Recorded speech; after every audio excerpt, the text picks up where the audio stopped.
chapter 12, and we're gonna start in verse 12. We read that last week, but just to give us some context, because I find where we're gonna be really interesting from where we were last week. So let's do that. We're at Hebrews chapter 12. We're gonna start at verse 12. Charlie, would you mind reading verse 12 through 15? Okay. 12, 15. Give me my blue letter is coming up slowly. Sorry. That's all right. That's the problem with digital Bibles. Yeah, I know. I could probably my paper Bible's right here, so get to the right version here. Give me a second here. Hebrews 12, right? That's right. Verse 12 through 15. 12 through 15. Okay. Hebrews 12, 12 through 15, right? That's Got it. correct. Okay. That's where I was confused. Sorry. I'm confused a lot. Okay.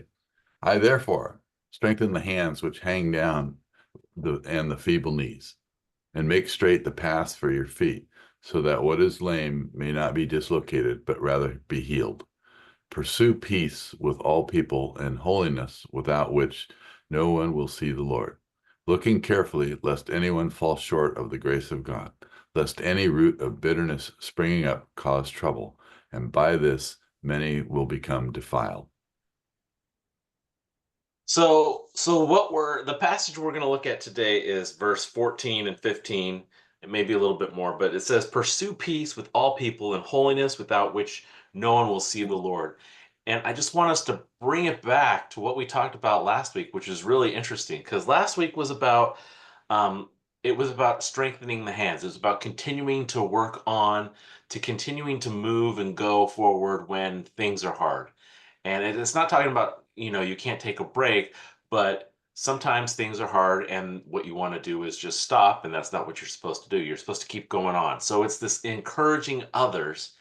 And what's really interesting is to me is that this is this is what the author of Hebrews says is he's telling us encourage one another, keep going, keep working, and then here's the instructions for how to do it. Pursue peace with all people and holiness. And I just think that this whole section here, this is an interesting it's almost like a total shift.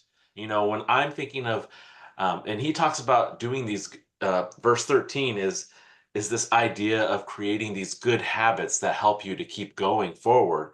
And here's the habit you should do: pursue peace with all people and holiness. And I just think that that's interesting.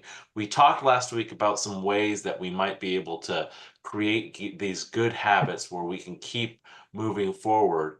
And what's interesting is none of us really even thought about this as one of these habits that we might do. But this is where the author of Hebrews is taking us, which is pursue peace with all people and holiness, without which no one will see the Lord. So, so that's where we're going to be at today. And we'll just start off with this first word, pursue, which I think is a very interesting qualifier. He says pursue peace. Notice he doesn't say, or she doesn't say, make peace. It's not peace at any price, right? It's not compromise everything so that you can have peace. Instead, the word is pursue. And there's a couple of points that I want us to look at with this word pursue.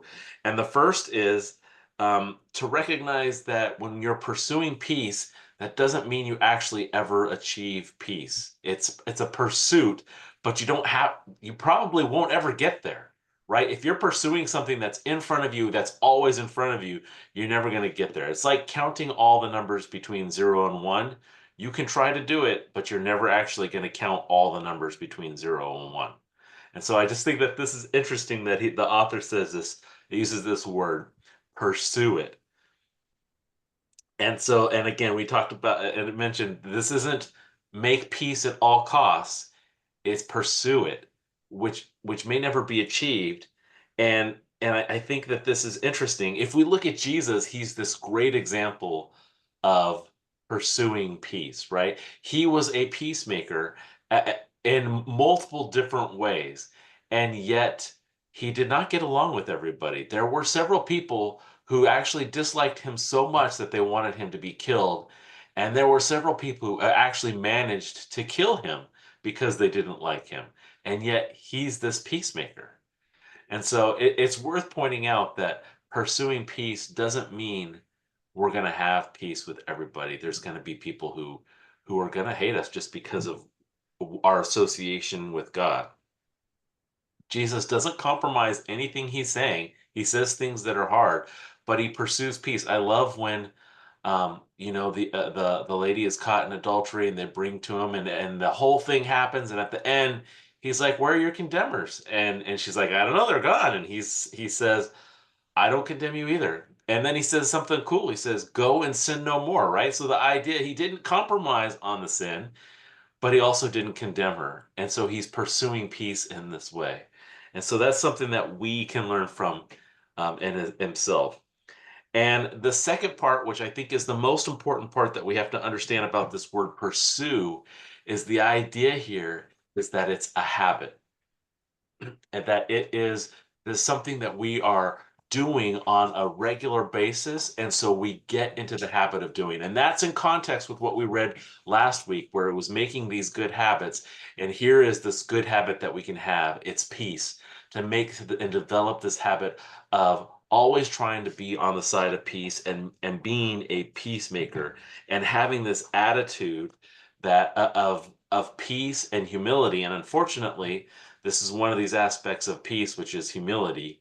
And we'll talk about peace in a minute. Right now, we're talking about pursue, but it's not a pursue it, do it one time, do it today, and then do it, maybe 10 days from now. It is this constant habit of attempting to be a peacemaker and to pursuing holiness. What do you? So this is this fun verse here. Pursue peace with all people. What do you think? What do you think of when this author says, pursue peace with all people? I'm curious what your thoughts are on this verse when you hear it, because this is actually in the Bible more than one place, right? And more than one way, worded in different, slightly different variations. What do you think of when it tells us to pursue peace with all people? Well, in King James, it says follow peace. And you follow a guide.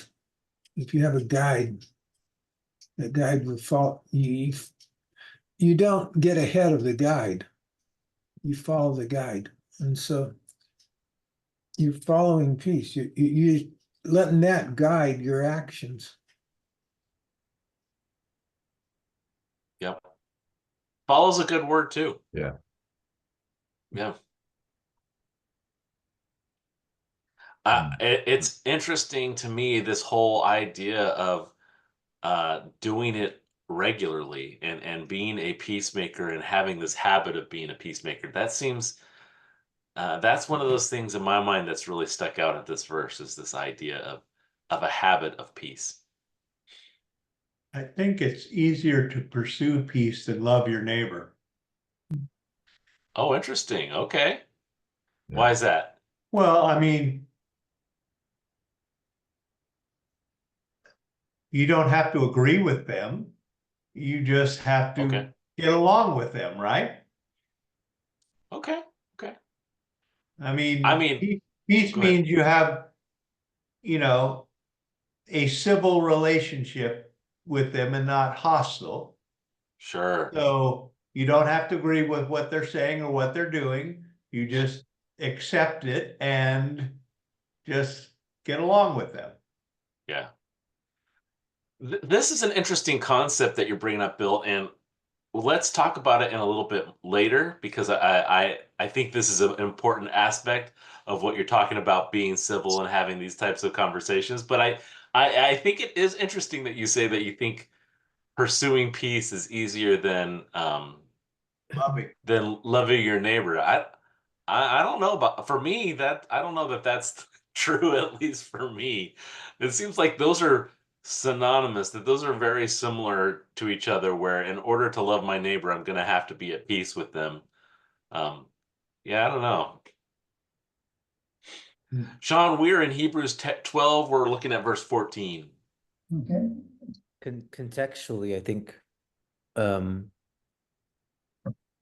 in just direct reading, you would think the opposite. It would be fighting, war, contention, those things. Because, when we don't pursue peace, that's naturally what happens is because we're in disagreement. I mean, the reason you would need to consider those things is probably because you have reason to do otherwise.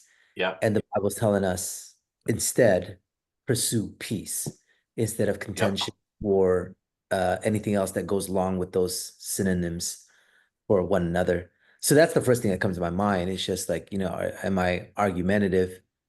For whatever reason, it could be very selfish. It could be very proud.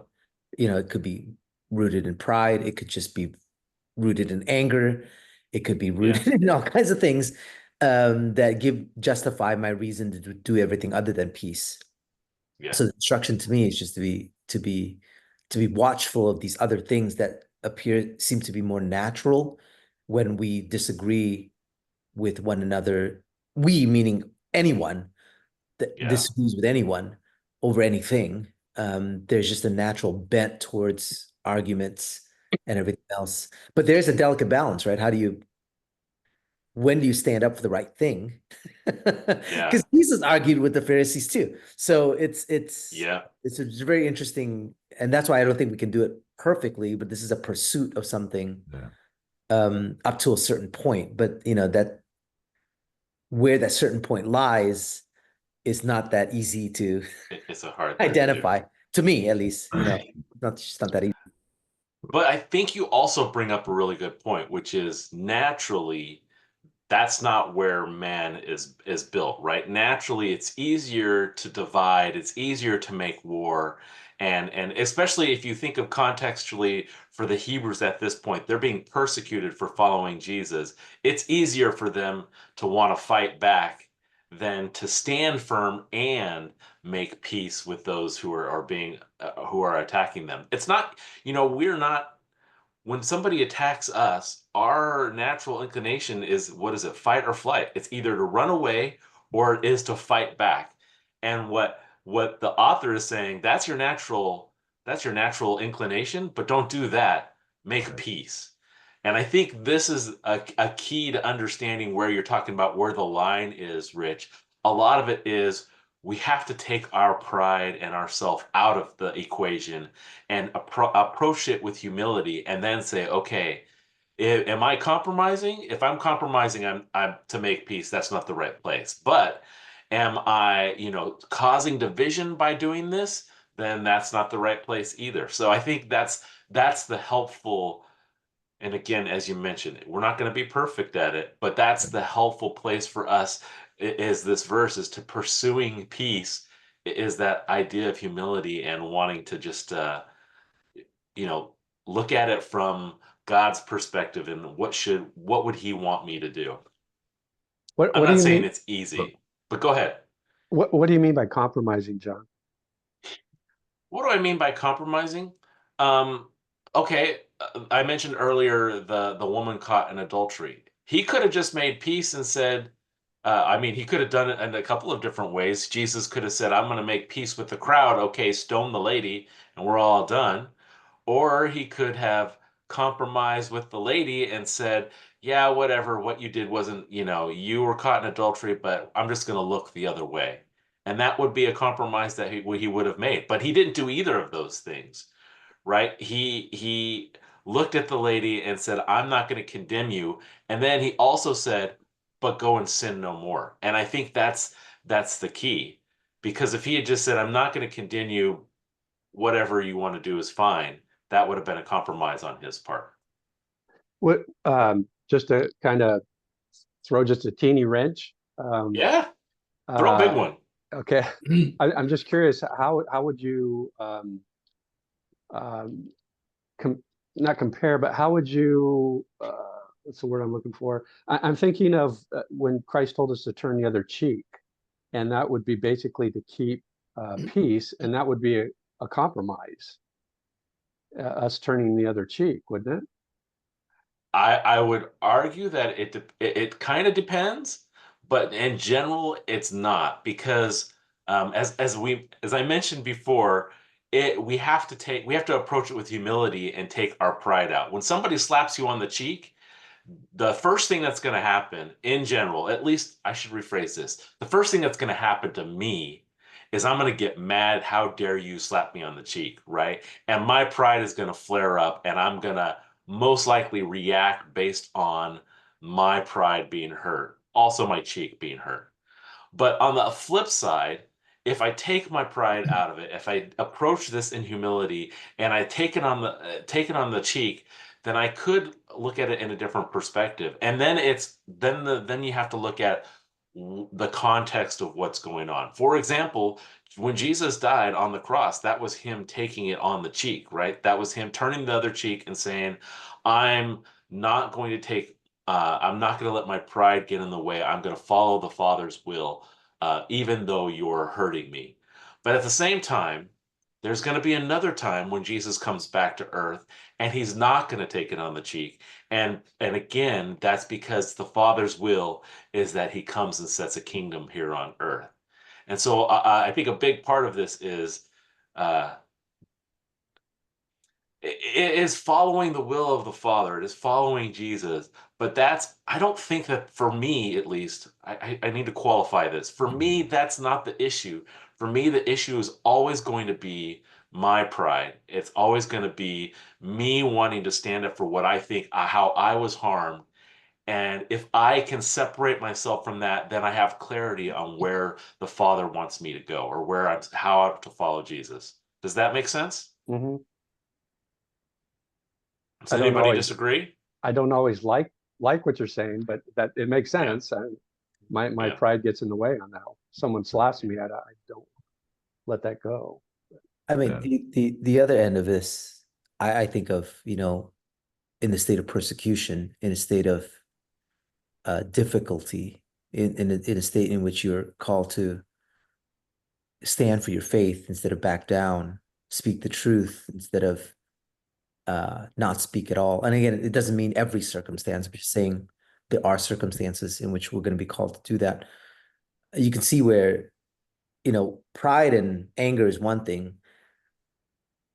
I could foresee myself, hey, pursue peace with all men. I'm not going to speak up.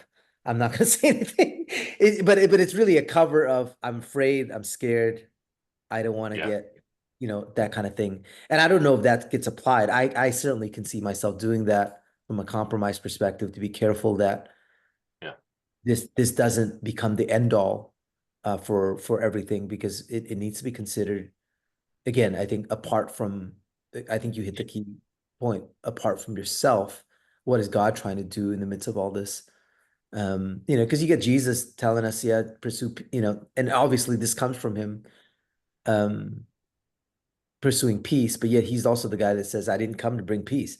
I came to bring a sword. So it's kind of, Yeah. Contextually, it's just interesting to kind of balance that out. And the only way we can do that is, yeah, I think, Holy Spirit, what are you up to, and where does my flesh begin versus what you are directing me to do? Yeah. And that's why, to me, that line it's not blurry, it's just not easy. Because I think when we come to it, probably it's going to be identifiable, because I don't think God's trying to confuse us as to what you're supposed to do at this time. Whether we want to pursue it and whether we want to do it and obey is a whole different story. It's just like Yeah. with other things. And also, oh, go ahead.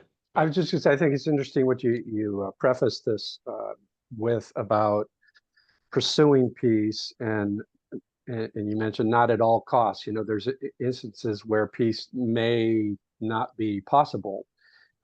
There's a Bible scholar that I know who has a podcast. He's kind of known internationally, and his line of thinking in the current context of today is Israel should just stop fighting right now, just completely lay down their arms, and everything would be fine. Which I don't want to get into right or wrong of that, but my point is what you just said. There's sometimes when you can't pursue peace. It's an impossibility. It's admirable, but it's impossible. Yeah. And there's going to be situations where the only way to make peace is for you to be absent and to be dead, right? Because though their adversaries, they don't want peace with you, they want you gone. Yeah, that's how And wars are usually won, is someone's right, got to beat up the other side until they don't want to fight or they're dead. yeah, yeah. And And that's the that's what, reality. for me, that's what you can pursue peace through humility, like you're saying, taking out pride and all that. But you can also pursue peace through strength. In other words, with your resolve of whatever you're going to do is, Israel's a prime example of that. They're trying to have peace through strength because that's the only way they can do it. Yeah. You talk about being slapped in the face. I always think about, why am I getting slapped in the face? Was it something I said? Was it something I did? Whatever. Pursuing peace is looking at the circumstances and doing it the best way you can. If you look at how Christ was in the temple, was he pursuing peace when he overturned the tables and he, Yeah. drove out all the, but it was making the point of what's going on in the world. So it's through strength and through humility, depending on the circumstance. I think that, this pursue peace and how it's written in this verse is, when God created the world and everything, created us, it was in peace and harmony, right? That was the model. And I think you can also say in righteousness, right? And so I think you could say pursue righteousness as well as you can say pursue peace. So you're like, it's like pursue the will of God. His will is peace. It's us, like you said, pride. It's the introduction of rebellion that changed everything, right? The original sin. And that created now this, what we have today, right? Hatred, all that kind of good stuff. And those reactions. But we should focus on peace and harmony, focus on God's will, because he created everything in peace and harmony and in that balance. And it was us, who, Satan, that allowed it to be broken, and what we result with today, a broken world. So Doug, you bring up some good points. So let's look at this verse, because I think what you're talking about is also what the verse mentions here, because it doesn't actually say pursue peace with all people, but if you look at it, it says pursue peace with all people and holiness. So there's two habits that we have to be engaged with, and is the pursuit of peace and holiness. And so I think that these are combined together. This idea is combined together. So let's talk a little bit about holiness and see if we can't nail down what we think is going on here. What do you guys So, think about hold holiness? on. So Go ahead. my version, pursue peace with all men, and the sanctification without which no one will see the Lord. Interesting. Sanctification. Yeah, Okay. right. Okay. This is the NASB. Yeah. I kind of like how that,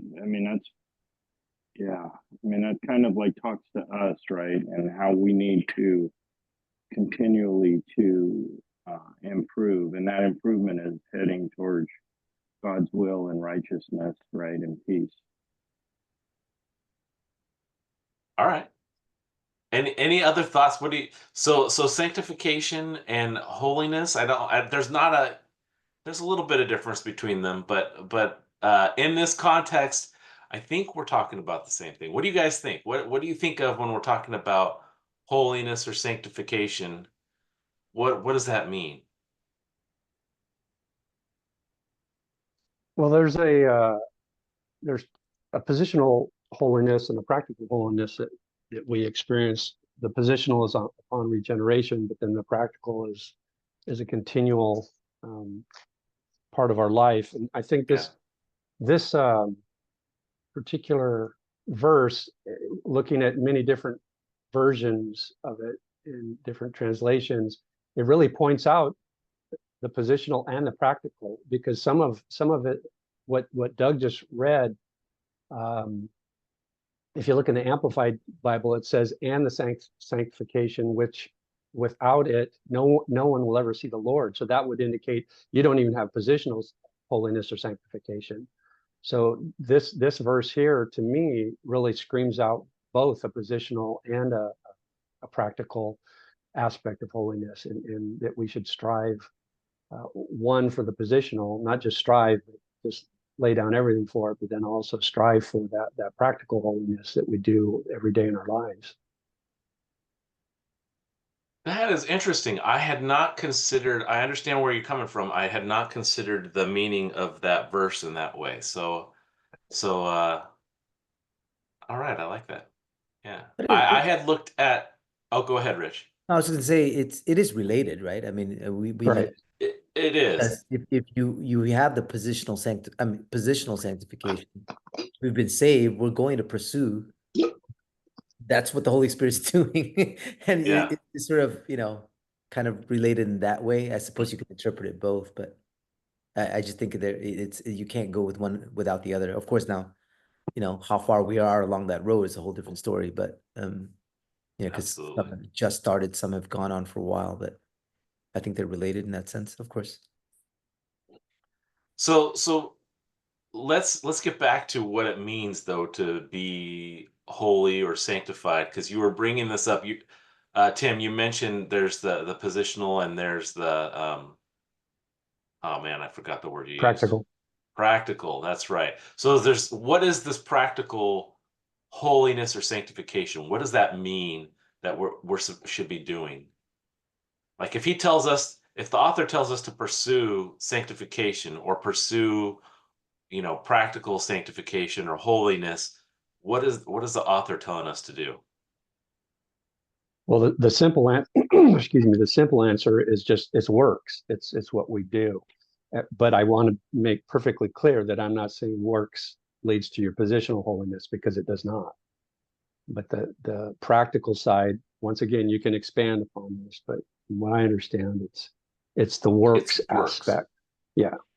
So like I said, you can expand on that, but it's just condensing in one word. It's works. So like when you have a job and you get paid for working? Loosely. I think Okay. it goes back to what James said, about our works, and we can't have our Sure, faith one sure. without the other, right? Yeah, I don't think that this is talking about salvation, and let's get to that when we get to the that people can't see God part. But so let's hold that off. But I could be. I'm willing to be wrong. I'm just trying to nail down what we think the author is telling us when he says to pursue holiness. So let me give. Unless somebody has a comment, let me give an example. Does somebody have any comment before I do that? Well, Yeah. I'll get my 2 bits in, John. Yeah, yep. Your example, but to me, holiness is being Christ-like. And then in Philippians chapter 2, it says, let nothing be done through strife and vainglory, but in lowliness of mind, let each esteem others better than themselves. Look not every man to his own things, but every man also on the things of others. Let this mind be in you, which was also in Christ Jesus, who being in the form of God, thought it not robbery to be equal with God, but made himself of no reputation, and took upon him the form of a servant, and was made in the likeness of men. And then it goes on, but the interesting thing of following Christ, this is a guy who's hanging on a cross, who could have very easily split the ground, swallowed up every one of those soldiers that was pounding nails into his hands, could have gave them all leprosy if he wanted, but he didn't, because he knew what was coming through in the end. But that's what I think to be Christ-like. Yeah. Have that same mind, to keep your eyes on heaven. Well, I have 2 more bits. I think that this is what I was referring to. Pursuing peace is my external actions, and holiness is from my heart. That's truly be loving toward my neighbor.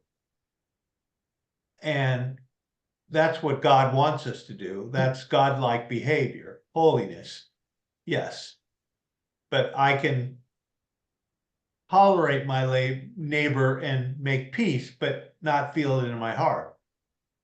And the holiness part is your true feelings. And that's what God wants. So. All right. Good. All right, and then 2 more bits, which makes it 6 bits. All right. Is that we truly need to look at who's looking at us. Just as everybody's saying, we need to be like Christ, and we need to show Christ in everything we do. And that's, the works, that's all those things pulled together is that holiness, is having the right heart and doing the right things. And it's people are looking at you. Even if you're creating peace or pursuing peace on this side, there are people that are seeing you, and they should be seeing Christ and not you and your selfish pride and all those other things. So that's great. This is a wonderful conversation. Let me just bring in the example, which ties in really well with what Sean was saying. If you're familiar, do you guys know what a hipster is? I'm assuming you all know what a hipster is. The term has been around for a while, but generally speaking, if you see somebody, if you see a guy, he's got the skinny jeans on and he's got a big old beard, and he's got tattoos on his arms and everything, and maybe some funky glasses, you'd be like, yeah, that's a hipster, right? You can recognize a hipster when you see him. And the interesting thing about the idea of it being a hipster is one of the aspects of it is they want to be individuals. They want to be unique. And what's interesting is that by doing that and following that culture, they all actually end up kind of looking similar because they're all approaching it from the same direction. And I think this is a good example because when we talk about holiness or we talk about sanctification or consecration, the idea here is that God is taking something and setting apart and setting it for his use and for his work. And that is supposed to be what we're like, right? We're supposed to be different. We're supposed to be unique. And he's pulling us away. And so we're supposed to start not looking like hipsters, but we're supposed to start looking like him. And so and what's amazing is that in all the universe, the most unique, the most individualistic thing in this world is our God. He is completely different than everything, right? He is the only one who is self-existent. And so he's taking us and we're supposed to start looking like him, and by matching him, by modeling after him, by following his examples. And what happens is, although we are becoming more unique and more like him, if we're all doing it and doing it in the same manner, we also are all going to kind of start looking similar to each other. And I think that's what the author is saying here. When they're saying pursue peace and holiness, it is this idea of you need to pursue peace with people if you can, but you also need to pursue holiness. You need to pursue our God in heaven and become more like him. And that's why I was mentioning, Tim, where I kind of saw this second part of this verse differently, where it says, pursue peace with all people and holiness, without which no one will see the Lord. My take on that verse was, you need to do this. You need to look like God so that when people see you, that's who they see. They see the Lord. If you are not making peace with men, if you're making war with men, they're not going to see God. They're going to say, okay, I hate this person. I'm mad at this person. I'm at war with this person. And I think that's at least that's what I got from this verse. I'm not saying you're wrong, but that was how I kind of read this, was not that we won't see the Lord, it's that others won't see the Lord through us if we aren't looking like him. I don't know. What do you think about that?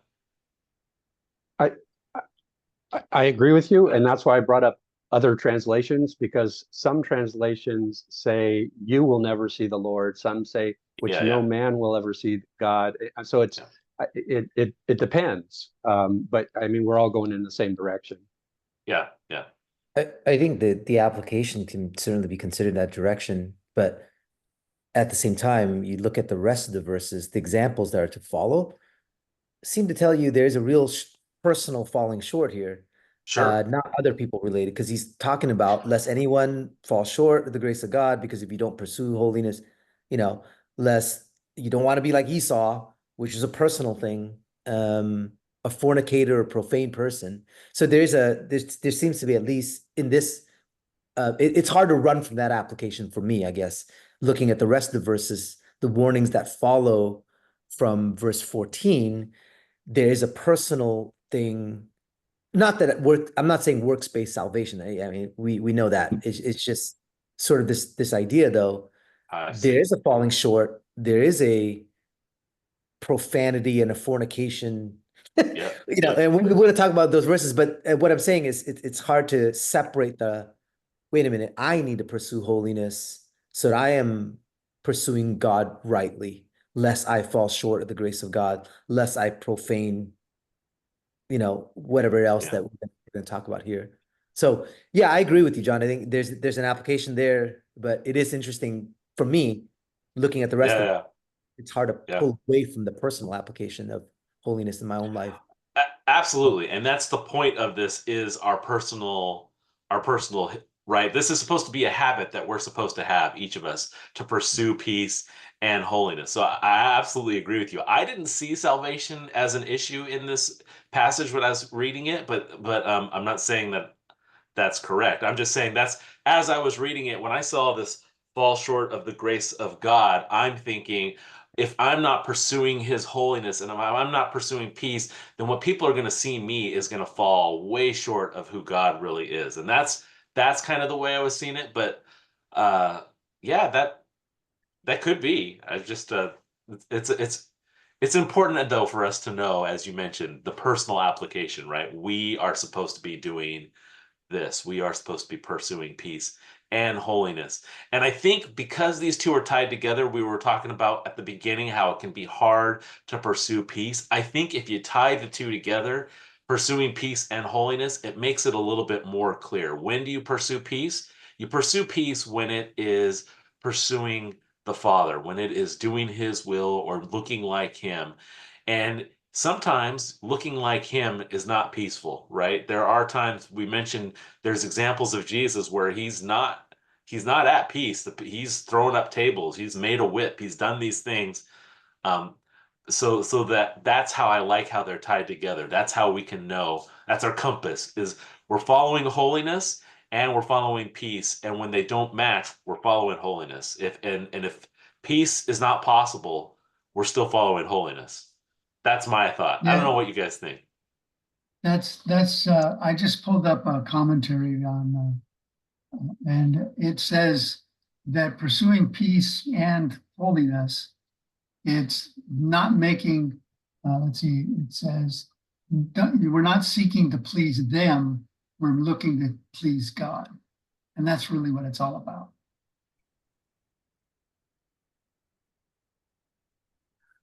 I love it. This is a great conversation. Okay, so he says this in verse 14. He says, "Pursue peace with all people and holiness," and then he has this phrase, which is cool, without which no one will see the Lord. And again, my take on this was that we want people to see the Lord in us, because they're not going to see God in us if we aren't doing these two things. If we don't have this habit, why do you think people need to see the Lord in us? Why do you think that's a big deal? There's a lot of people out there that are lost that don't know the Lord.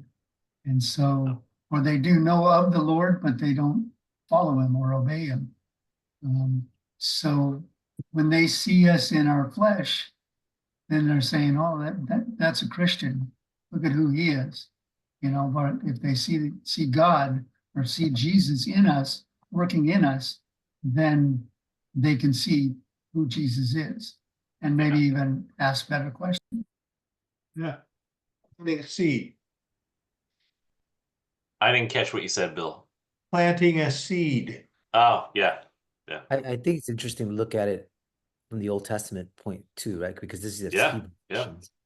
When you think about that's exactly because the way they were set apart from Egypt, and then the law set them apart from the land, it's clear identifiers. Whoa, Yeah. these are the people that serve Yahweh. They're very different than everybody else.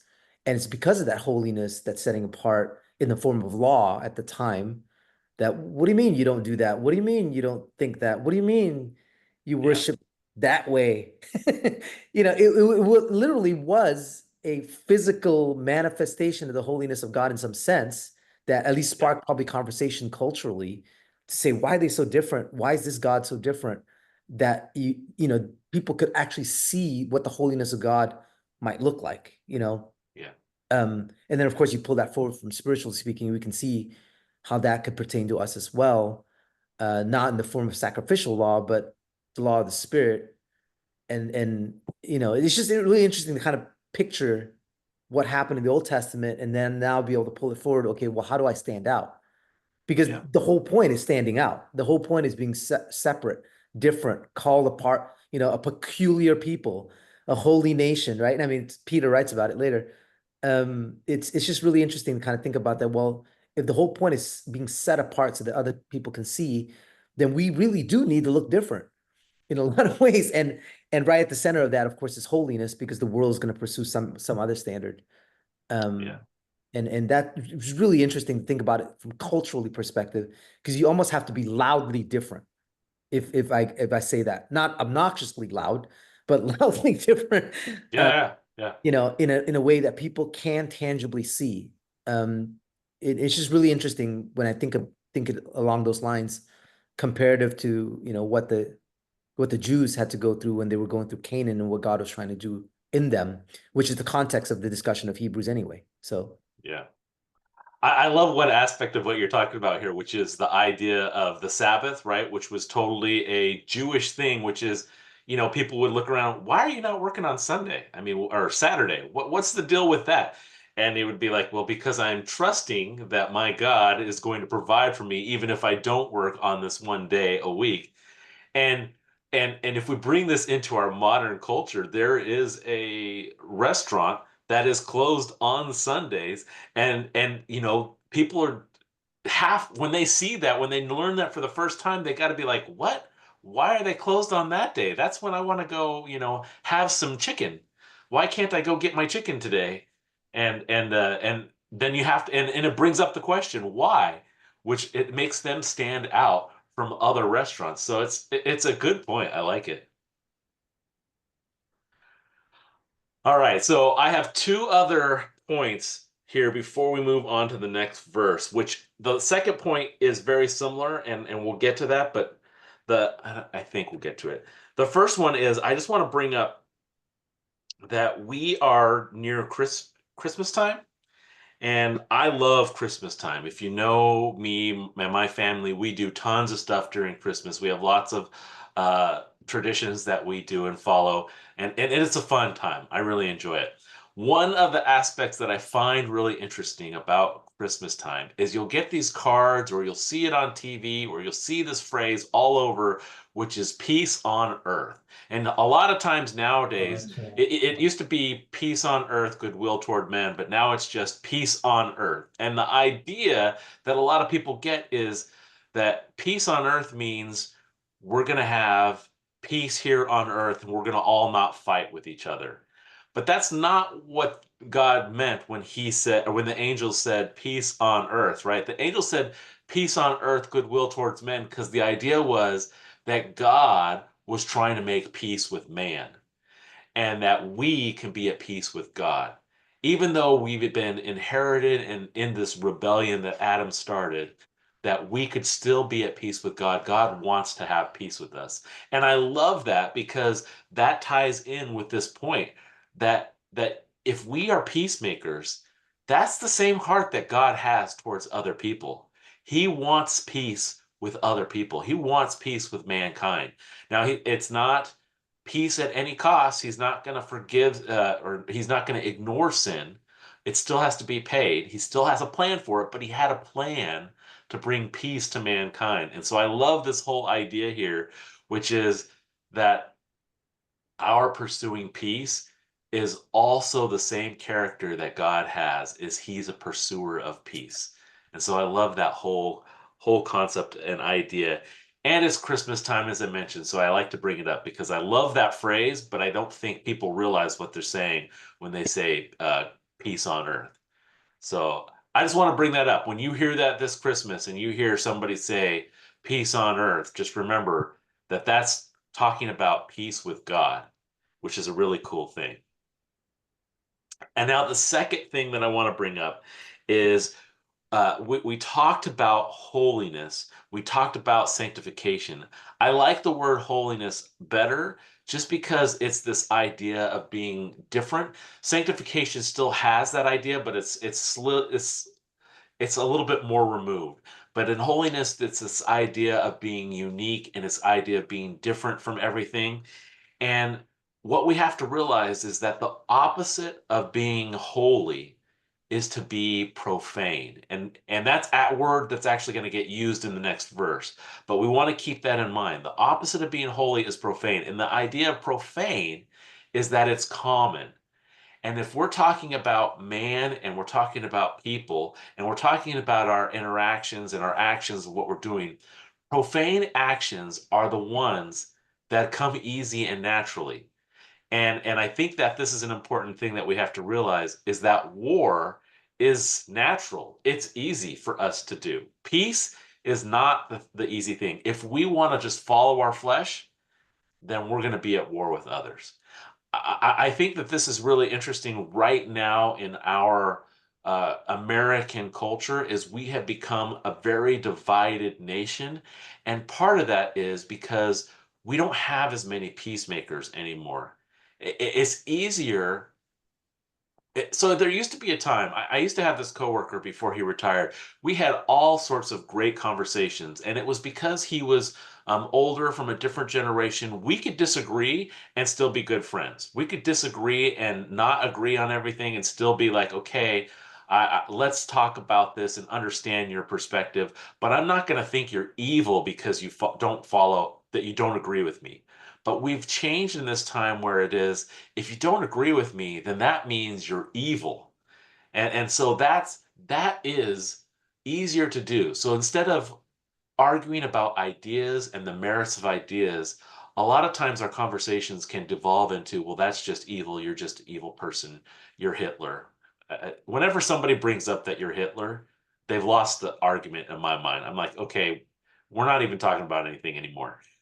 You're just calling names. But anyways, so that's what comes easy. That's what comes naturally. And we're not supposed to do that. We're supposed to be different. We're supposed to be holy, which means that we're supposed to be these peacemakers. And so I just want to bring this up because I think this is an important thing for us to recognize. And I think maybe there's something we can do about it. And I want to ask that question in a little bit, but I want to tell one quick story before I do that. I was talking with this coworker that I mentioned one time, and there was a shooting somewhere. I don't remember where it was. And he was talking to me, and he's like, I don't understand. When I grew up, we had super easy access to guns, and now it's tougher. It's harder to have access to guns, and yet there's more shootings. And he's like, I don't understand. Why is that? And I was like, well, that I could tell you why. He's like, why? I said, because we don't teach anybody conflict resolution anymore. We don't teach people how to be peacemakers. Instead, what we teach people is how to make war. So if you get in this situation where you're just at war with a person, you can get into this mindset where they're so evil, I just have to do something. And the easiest thing to do is to make war and literally make war with people. And so this is my question for all of you. How can we impact our world? How can we teach others how to be peacemakers or influence others how to be peacemakers? What do you think? Is it possible for us to do that? Tell them to turn off their TV sets and get away from social media. That would be my 2 suggestions. Okay. Okay. Read a book, go talk to somebody. Have you ever told a kid to read a book? Good luck with it. If you ever told them, get off your phone and read a book. Uh, Nobody has any thoughts? Just a set Well, example. Turn the other That- cheek, right? Okay. Yeah, we're called to set examples. We're called to live a life that's different from others. I would also, and you guys can tell me if I'm wrong. I think something we could start doing is have some of these tough conversations without getting so upset that the conversation ends up in name calling. Right? I know. I'll give you an example. It's not necessarily a great example, but if we talk about politics, right? If you talk about politics with a person and you don't know their position and it turns out you're on opposite political sides, it can often just devolve into, like I said, name calling. Well, you're just dumb. You're just stupid. I don't know what you're thinking. And maybe we should learn how to have conversations, or maybe not learn is the right word. Maybe we should try and have some of these conversations with some people and show them, hey, I can talk to you about your different idea and your different worldview without getting angry at you and thinking you're evil. I don't know. What do you guys think? Is that a terrible idea? Am I just setting myself up for getting hurt by doing that? No, Well, it happens all the time. Hey, I've got neighbors on both sides of me who are not, well, one claims to be a Christian and the other one claims not to be a Christian, but we get along just fine. We do things together, but we know where the limits are. We know where the line is. I mean, Okay. Patrick maybe might that's offer me better. a beer, and I might say, "Well, why would I want to drink slug bait?" That's what beer is to me. It's slug bait. I use it to catch slugs in my strawberries. So that's the only use I have for beer. But he knows that. He knows where I'm coming from. So Okay. we get along. Well, All right. it's the problem is that, you like your example of your friend is he had an open mind to at least listen to your side of it. And That's true. unfortunately, in today's society, there are lots of people out there that have their opinions and they're not going to change them for no matter what you say. Just as we need to be open to conversation, hey, if you have a truth, which is the toughest word today, if you have a truth that you want to express to me, Yeah. I'm open Yeah. to listening to it. But a lot of people don't have the truth. They have Yeah. this whole different idea. So you can't have an open conversation with someone that's not open. We should be open, because there's lots of things in the Bibles that we may not understand, and we need to go into those and find out what the truth is. But in today's world, there's a lot of people out there, like Tim says, social media is just covered with divisive information that is totally incorrect, and it comes down to people then calling people names, you're a racist because you believe whatever, and it's that's what it comes down to. I think we have to separate outcome versus duty, because blessed are the peacemakers. So I think there's a duty there, pursue peace with all men, but it doesn't mean the outcome will always be peaceful or Yeah. pleasant. In that sense, that's just the reality. Yeah. And it is very interesting. I mean, you think about, I think about that verse sometimes where Jesus said, "Do not cast pearls before swine." Now that's a very difficult thing for personal application standpoint. Like, what if, am I going Yeah. to consider whose swine that I would get it? But I don't know that, That's a good point. verse to discuss. But in reality, that's kind of what happens sometimes.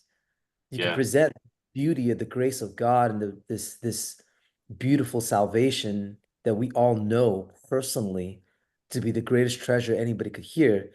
but they can look at you and it's just, I mean, they can cast off the Son of God, they can cast your message out too. And that's just reality. I mean, it doesn't remove the responsibility of blessed are the peacemakers, because in this case, you're extending the peace of God, you know, towards someone who has no idea they need peace with God, but it doesn't mean that it'll always work out. Nor is it on our end to kind of make that work out. So duty and responsibility is one thing.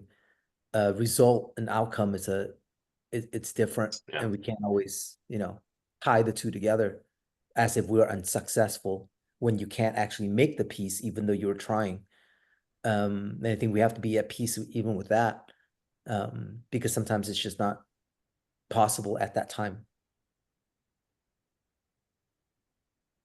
Yeah. All right. I mean, that makes sense. I'm just gonna be beating myself up sometimes. Yep. All right. Well, next week we're out of time. So next week we'll finish this off, because on the flip side of this, of being a pursuer of peace and holiness, is following our flesh and just doing whatever our flesh wants us to do, which is what the next section talks about. So we'll get a little bit more of this next week as we move into the flip side of all of this. So let's pray and we'll close it out.